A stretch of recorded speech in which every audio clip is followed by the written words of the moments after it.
Hello everyone, welcome back to SkillWeb. In this video, I will show you how to share a Google Form. So let's get started. First, open your Google Form you want to share. In the Form editor, click on the Send button. A window will appear with various options to share your form. Choose the method of sharing that suits your needs. If you choose email, you can directly send the form to a specific email addresses. Select copy link to get a shareable link to the form. If you prefer sharing on social media, click on the respective icons to share your form directly on platforms like Facebook, Twitter, or LinkedIn. That's it. Hope this video helped you out. If it did, please like, comment, and share.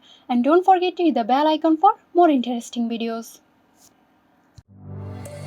This video is sponsored by Xirosoft. Xirosoft offers graphic design, UI UX design, digital marketing and web development. Elevate your brand with Xirosoft today. For more details, check the description box.